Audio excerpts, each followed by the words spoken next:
Complementando uma informação que a Marília deu ontem no Fim de Papo, o staff do Mano recebeu hoje a proposta do Corinthians para a rescisão dele e está analisando, vai ter certamente algum ajuste e tal. O Corinthians tem até o fim do dia para fechar essa acordo de rescisão e pagar a multa do Cuiabá para tentar inscrever o Antônio Oliveira para o jogo contra a Portuguesa, né? Mas então já tem uma proposta do Corinthians, eu acho que em algum momento vai ter um acordo entre as partes, é provável, né?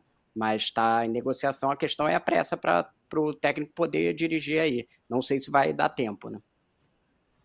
Aqui, ó. Porque... Não, vamos falar do Corinthians. Eu estou mostrando só os livros do Almanac do Flamengo e do Vasco, para o torcedor de Manaus.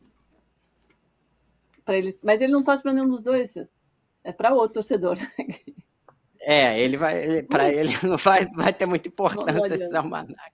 De repente ele quer agradar o livro do Abel, o PVC. Vamos falar do Corinthians, então, já que o Rodrigo puxou esse assunto. O Corinthians está a 2 dias de um jogo dos desesperados contra a Portuguesa na Neoquímica Arena, porque a Portuguesa também vai mal e também agora está sem técnico. Demitiu o Dado Cavalcante ontem. É uma boa chance para o Corinthians, PVC, retomar um pouquinho o moral? Tem que ver quem é que vai ser o técnico, se vai ser o Thiago Kozlowski, se vai ser o Antônio Oliveira, teoricamente o Antônio Oliveira. Foi demitido agora, né? Aparentemente a notícia do Globo Esporte, né, dos colegas do Globo Esporte, é que o Thiago já foi demitido, então aparentemente não vai ser ele. Aí também, então, assim, eu não tinha visto. Não tinha visto, essa é a novidade. Não é a minha informação, mas é a informação do GE, eu confio plenamente nos repórteres que apuraram ali. O Thiago Kozlowski é uma história de quem convidou o Thiago Kozlowski foi o Mano. O Mano fez o curso da CBF na mesma turma do Thiago Kozlowski. E o Thiago ficou muito próximo do Mano para aprender coisas com o Mano, para captar coisas do Mano, tirar dúvidas quando estava no Coritiba e o Mano estava sem clube. Não quando estava Coritiba Internacional ou Coritiba e Corinthians, mas...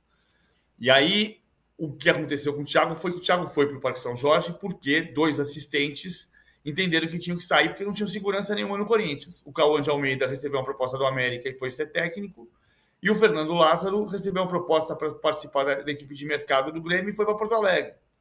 E aí, quando caiu o Mano, e o Danilo jogou toda a Copa São Paulo sabendo que ia ser demitido. Acabou nem sendo, porque foi campeão, mas ele jogou toda a Copa São Paulo com o noticiário dizendo que iria ser demitido.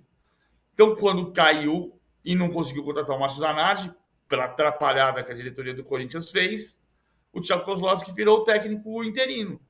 Agora, tem que pagar a multa e inscrever o Antônio Oliveira. Eu acho que a Portuguesa não está bem. É o terceiro técnico demitido, sem contar o Thiago, que é assistente. Já caiu o Fernando Marchiori do Santo André, já caiu o Mano Menezes do Corinthians e já caiu o Dado Cavalcante. Não por coincidência, os 3 piores times são os 3 que demitiram técnicos, mas em 6 rodadas já são 3 demissões. O que avaliza a decisão da Federação Paulista de dizer protejam-se, não contratem técnicos do campeonato que está em andamento. O campeonato tem 3 meses, 12 rodadas. Como é que você pode contratar um técnico de um time que está jogando aqui? O mais forte contrata do time mais fraco, mais pobre? Enfim. Os Corinthians têm tudo para ganhar da Portuguesa. Quem vai empurrar, quem vai treinar o Corinthians no domingo às 4 da tarde vai ser a torcida. Mas será que vai dar tempo para você, do Antônio Oliveira, ser o técnico de domingo? O técnico vai ser a torcida. Com o Antônio Oliveira no banco ou sem Antônio Oliveira no banco, quem vai empurrar o time no domingo vai ser a torcida. E a fragilidade da Portuguesa.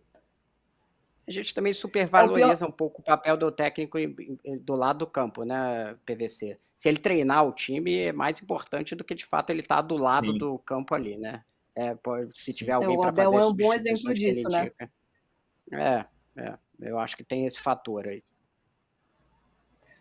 Agora, queria saber um pouco dos bastidores lá do Corinthians, PVC, porque é o pior início de Campeonato Paulista do Corinthians desde 1932. Eu estava lendo aqui as notícias que o presidente Augusto Melo, o Rubão, o diretor de futebol, Fabinho Soldado, que é o novo executivo do setor, tem tido uma postura bem mais participativa, acompanhando os treinos, viagens e até entrevistas. Você acha que isso pode melhorar de alguma forma? Porque ontem a gente estava falando um pouco deles terem essa noção do tamanho da crise nesse momento. O que melhora é a gestão do dia a dia. O Santos é o maior exemplo disso. Olha o que acontecia com o Santos na gestão do Rueda, que a cada 20 trocava de técnico. Teve 9 técnicos e 2 interinos no período de 3 anos. E o Santos, o presidente do Corinthians, Augusto Melo, foi eleito no dia 25 de novembro e o Marcelo Teixeira foi eleito no dia 9 de dezembro. As posses são em momentos diferentes. O Marcelo tomou posse dia 19 de dezembro e o Augusto no dia 2 de janeiro apenas. Mas a partir da eleição, os dois já estavam trabalhando. O Marcelo Teixeira contratou 13 jogadores, 12 jogaram, o Santos é líder do campeonato. O Corinthians contratou 8, um não jogou, que é o Gustavo Henrique. Um voltou de empréstimo, né, que é o Gustavo está nessa lista de 8. E o time está em penúltimo lugar. E isso tem muito a ver com a confiança que a direção passa para o elenco. Se você não paga a rescisão do contrato, o técnico vai embora.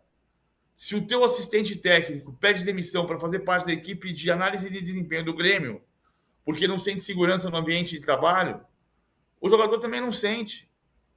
Então, e confiança é muito... Fazer parte de um processo de trabalho é fundamental num time de futebol.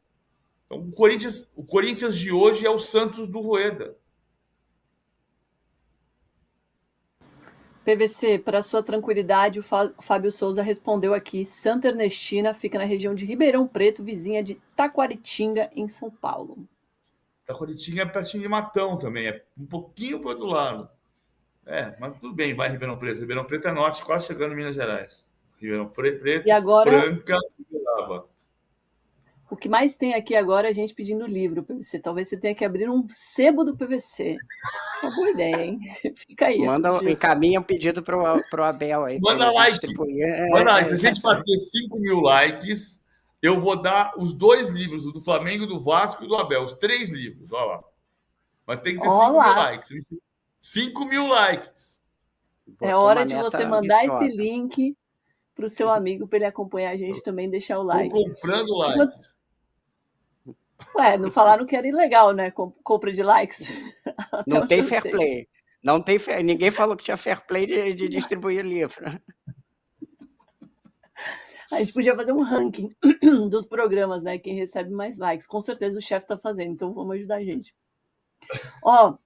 Vamos rodar a vinheta do Finanças do Esporte para a gente tentar entender essa dívida do Corinthians?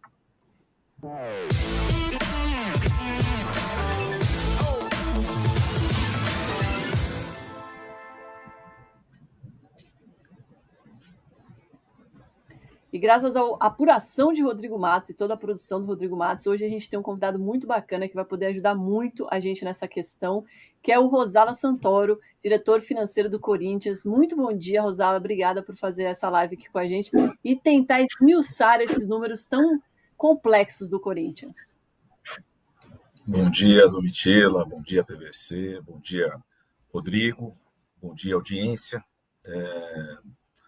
Vai ser um prazer. Vamos aí. Vamos colocar aqui o que a gente encontrou, qual é o cenário, quais são as perspectivas e, principalmente, como é que a gente sai dessa, né?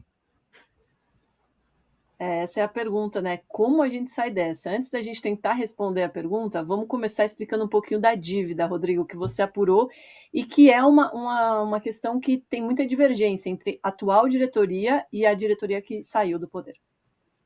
Isso aí. Bom, eu vou começar a dar os dados aqui. O Rosala primeiro agradecer ele ter aceitado o convite e qualquer correção que ele queira fazer, observação, enquanto eu estiver falando, me interrompa, por favor.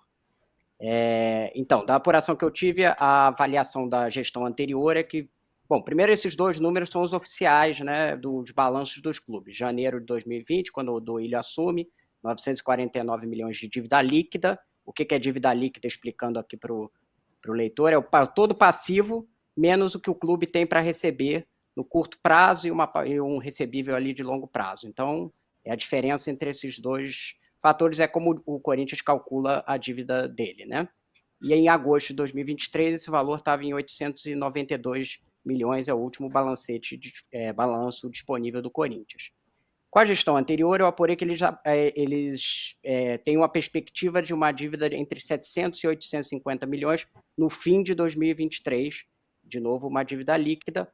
O Rosala me passou a informação de que a perspectiva deles é que fique em torno de 950 milhões, tudo isso botando de fora o estádio, que hoje todo mundo concorda que está estimado em 700 milhões de reais. Então, esse é o quadro, e tem um outro dado, que aí o Rosaldo, se quiser, que eu apurei, de que há uma auditoria em curso, que ainda não está concluída, então esse é um dado muito preliminar, de que esse valor pode ser maior do que o que está sendo trabalhado, e pode chegar até 2 bilhões, contando tudo, contando o estádio, mas ainda é um dado muito preliminar e a auditoria não está concluída, então a gente tem que colocar isso como claro, que ainda não é um dado conclusivo, é um início ali de levantamento, que está sendo feita uma auditoria da Ernst Young no Corinthians.